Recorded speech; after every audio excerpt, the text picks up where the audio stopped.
Welcome to Spirited Discussions, a cocktail and conversation series. One table, two guests, three drinks, and no limits. I'm your host, Fitzy Stevens, and tonight our very special guest definitely needs an introduction, which is why we're going to provide it for you.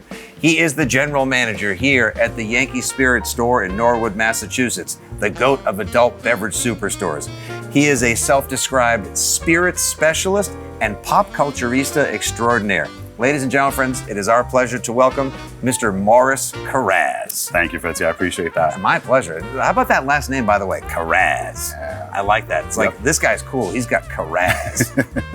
The way this works is we're going to have three cocktails tonight. You get to pick the spirits since we're on your home court. Yep. You'll have the first drink. I'll pick the second drink, and then we'll have a mystery final third drink, and we'll see wherever the conversation goes. Heck yeah. So you get first drink. Are you ready to present? Yeah, absolutely. All right, let's get to the drinking in the chat. Perfect. Cocktail number one. Yes, sir. The spirit is tequila. Yep. What do we got? We have a Tequila Sunset. It is, what we'll use today was Lunazul Blanco with grapefruit juice, a little bit of grenadine, and then we garnish it with a little bit of the grapefruit and some cherries at the bottom there for you. It is fantastic. And honestly, if this isn't your thing and you want to drink it in the morning without the grapefruit juice, swap it out with some orange juice, you got yourself a Tequila Sunrise. Oh, so it's the grapefruit juice that makes it a tequila sunset. Yep. And a tequila sunrise is with orange juice. Yes, sir. Ah, well, one is named after an Eagle song and the other is about to be consumed by my mouth. Cheers, my guy. Here we go.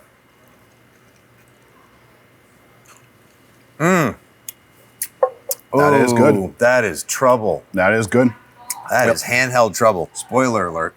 I can't taste the booze, which is never a good sign because that means it goes down much quicker. Although the grapefruit does kind of overpower the booze a little bit, you could always throw in a little extra shot and you're right there. Right. I mean, this is our first drink, so you know, it's our first date. You want to be gentle with me, obviously. Yeah, of course. Take it very easy. Sure. And then we'll get you with the heavy stuff later, yes, bro. Yes. All right, so how did you get into this? I came on board 17 years ago as a 19-year-old, and I worked in the stock room. I worked the stock floor, helped out in the back room, and then I kind of just worked my way up the line a little bit. And as I worked with other people, they got me more intrigued with things. You know, there were certain people in my life that got me into the spirit side of the world. And then later on in my career, people got me into wine and a little bit of beer. Beer is not my thing. I do like a good craft beer, but it's just not my thing right now. I'm a huge spirits person. Getting into the craft beer scene like I have has almost drawn me away from the spirit scene.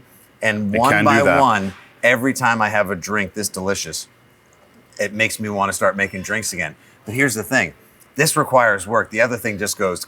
Yeah, you just pop it open. It's so easy. If you want to pour it into a glass or drink it out of the can, you're all set. You can drink it out of the can or on the can or out of the can on the can. It doesn't matter. You know, when you're sitting with me, Morris, it's a judgment-free zone. To each their own, exactly. To each their own, exactly. Yep. So what's your favorite thing about working in spirits and working in booze? I would say the customer interaction, believe it or not. I actually enjoy. Can I go collect? That's actually what I told the crew that you were going to say beforehand. I knew you were like, can I get my $50, guys? Thanks. I hope they pay up. For me, it really is the customer interaction. For whatever reason, I get hung up on that. I enjoy selling you something that I'm passionate about, whether it's a particular product or a category. I get to talk about it. It comes out a little bit more. You pick up on the passion and the knowledge. And then if you truly enjoy it when you take it home, that to me is that extra mile that just makes me feel validated. When they come back in, like to your point, the satisfaction, the validation is it's there and it makes you feel good. Right. And also you have to put a nice face to it too. Like, how was that drink you got at Yankee Spirits? Awesome. How was the guy who sold it to you? Oh, a complete dick. Right, like, exactly. That's no fun. Like, Nope. unless you're selling something that's so good, it brings somebody to like an orgasmic state or reduces them to tears. Then if there's no good bedside manner and your customer service is like negative 20 Yelp stars, right, then people aren't going to want to come back. So it's that nice balance of personality, recommendation, knowledge, interplay, everything that you sort of put to it as well. If you don't want to buy it, I'm not going to pressure you into it. I will tell you how great it is. I'll tell you what to do with it. I said buy that wine, mother effer. I told you it would go well with your pizza. Right, exactly. I won't do that. Right. But at the very least, I will be honest with you, right? Like, sure. You're in the business of customer service, so the customers are always right, even though 90% of the time they aren't. Yeah. But what's the best drink you ever had? So I don't want to make it too simple, but I've had what they call a grand margarita. And a grand margarita has Grand Marnier in it, and it has a higher... Like, was it margarita that was in charge of a parade or something? Yeah, essentially. It's got the Grand Marnier in it, which I believe that's why they go after the Grand with it. And then it's got a few different tequilas in there. So the one that I recently had a Blanco tequila. The brands were Patron, so it had Blanco Patron, it had Reposado, and it had a little bit of their Añejo. A blend of 3 tequilas with the Grand Marnier. The Grand Marnier has a little bit of cognac in there, so it kind of sweetens it out as well. And if I'm not mistaken, they use real lime juice, and that really does bring out a product. It brightens everything It really up. does. You want to be able to take this up to your nose, smell something, but a completely different profile from smell to finish. It smells different now than when it started. Yes. That's also the name of my one-man show. Oh, nice. You should come see it. Different now than when it first started. It smells different now than when it started. Least favorite thing and favorite thing about the state of the booze biz in America? My least favorite thing be the prices. Prices just keep going up on stuff, right? We try our best. We're Stop discounted. using eggs in your drinks then. You know, that I almost made you a cocktail with an egg white in You it. did? Well, it was so expensive For though. me? I know. I couldn't spare I know, it. I'm so please, sorry. thank you. You know, Stop. maybe next time it's Okay. almost down there. We'll get there. We will keep our prices as low as possible as long as we can. Because that's just what we do. We offer that to the consumer. We're a discounted store. We buy in bulk. We've got 4 great stores in Massachusetts. I noticed. Yeah, it's a 20,000 square foot store. I have 14 aisles of wine and beer spirits. I have always said that if there was any one place that I could spend the zombie apocalypse, it would be Be at here. Yankee Spirits. Yep. And your favorite thing?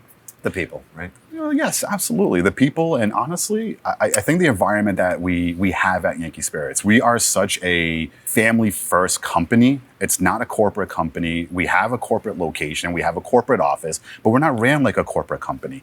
I think, to me, that's the biggest part that I like the most. First drink, massive success. What do you you. say we move into my bev, round 2? Round 2. Yes, sir. My drink, my spirit. Yep. Bourbon was the case that they gave me. What'd you make? All right, so I switched out bourbon. Don't be mad. We made you a nice old-fashioned. You had a simple I know, job. There I was know. one rule. It was supposed to be bourbon.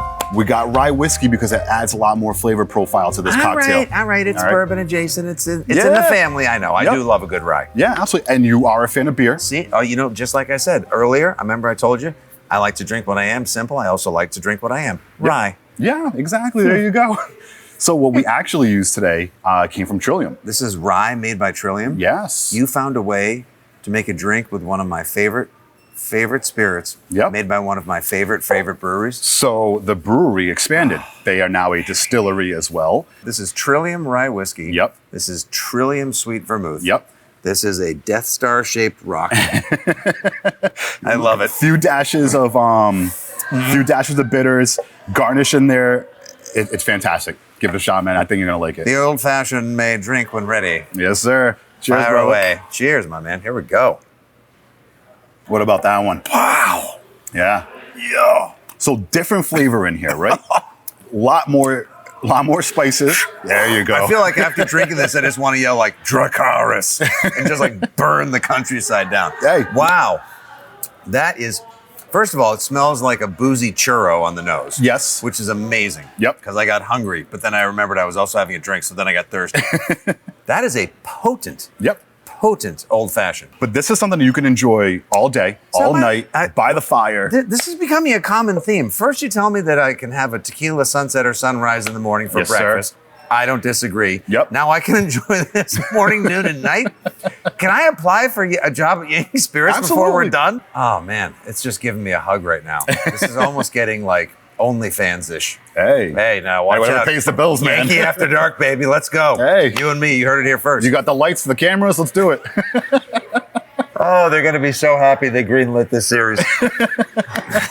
Well, it seemed like a good idea at the time. I mean, what could go wrong? Just 2 dudes hanging out, Yeah. talking. Yeah. Wait till you're after the second drink, then you talking paywall pornography and cocktails. So this will be the last video I make for you guys. Thanks so much for having me. What kind of TV you into? What's your jam? My wife and my father-in-law put me on to Leave It to Beaver. Seriously? Yeah. It's I something mean, that you've got throwback vibes about you, but like Yep. you let it like, time for Leave It to Beaver Yep. with Ward Beaver. Yes, sir. And here comes Mother. Yep. If I were a character on a show like in the Leave It to Beaver days, I think I'd be like a neighbor, and my name would be Walnut Bitters.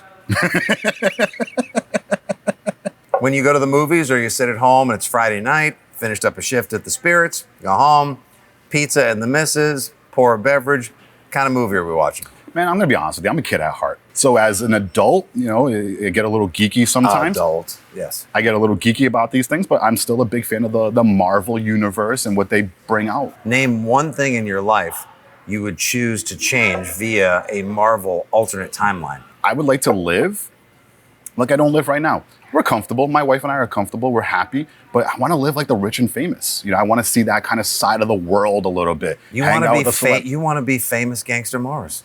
Yes. Yeah, you want to just be bankrolling stuff. Exactly. You know, have the $3 million mansion, the mega yacht on the water. $3 million? That's like a 2-bedroom house in Newton, for God's sake. You're not wrong, exactly. No, I'm not. Yep. The real estate prices in Massachusetts. I love my life now. Not saying anything about it. I love it. I love it to death. Love my wife. I love my family. But if there was an alternate universe... They're not watching. It's fine. Don't worry about it, guys. Don't worry about it.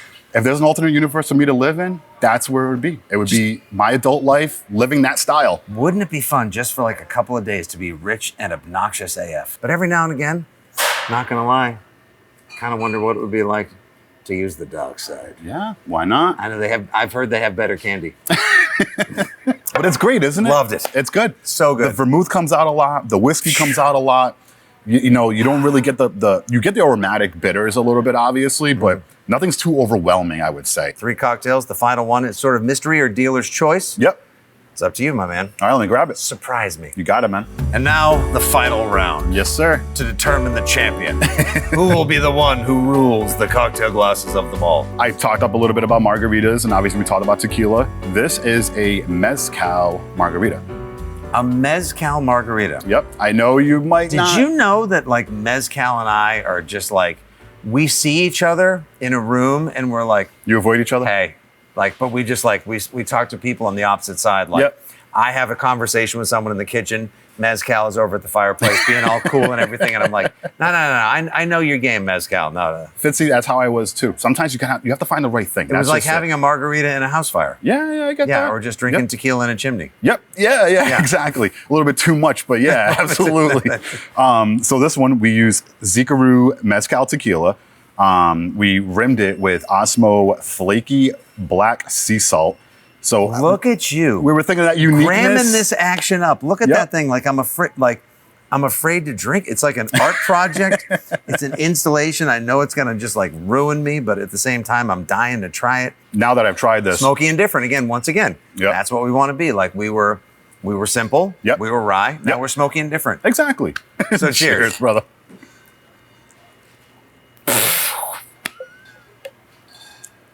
What about that? I still just have to like get to know who said this tequila is delicious, but what we should do is we should put it on the grill for an hour. Nobody said it happened by accident. And now it's time for the Morris you know at Yankee Spirits. I hate myself just as much for saying that. Lightning struck a agave plant, cut it open, cooked it up. That actually brought out the liquids that were in that agave plant. Mm-hmm. Somebody came along, picked it, tried it, bottled it. My first mezcal was an aged mezcal, and it was the most smoky one. My first mezcal was great. It's a great little story. I had a little agave plant growing, got struck by lightning. I didn't get superpowers, disappointingly, but instead, all my pancakes tasted like a campfire. Yep. What's your favorite thing about living in New England? You know, people don't say this enough, but the change in seasons.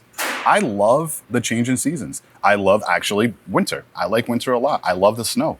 I don't know why. Couldn't tell you why. I do. I like it. I love going out there. Is that Emerald Lagasse? No, but it looks like them. Bam. Personally, I've always wondered, what would it taste like if my wife accidentally lit her hair on fire and then poured lime juice and salt on it? Well, there you go. We got it. Every palate is different. Just because I enjoy it means nothing, right? It doesn't mean you're going to enjoy it. Your palate is different than mine. I might enjoy the smoke. Maybe I drink scotch my entire life, and that's why I love the smoke content so much. You got to give it a shot. I never knew I needed to try this. I'm not sure if I wanted to, but I'm glad that I did. Yep. Conversations have been delightful along the way, so I'm glad we tried all of this here on the first episode of Spirited Discussion. So I'll ask you this. What have you always wanted to try? When we first opened up the Norwood location, there was a Pappy Van Winkle 25-year-old that was made. I never got a chance to try that. Oh, no. So if there was a world where I could go back and try that, for me in this world, that's what I would want. So if you could try anything, you always wanted to try that 25-year-old vintage bottle Yeah. of the impossible to find Pappy Van Winkle. Yes, sir. I was going to say skydiving. I don't know if I got the balls for that. Cheers, my man. Cheers, brother. Thank you. Absolute pleasure. Thank you so much. Hope you guys have enjoyed yourselves tonight. Thank you for tuning in to Spirited Discussions. We'll be back soon with lots more episodes, cocktails, conversations, and so much more.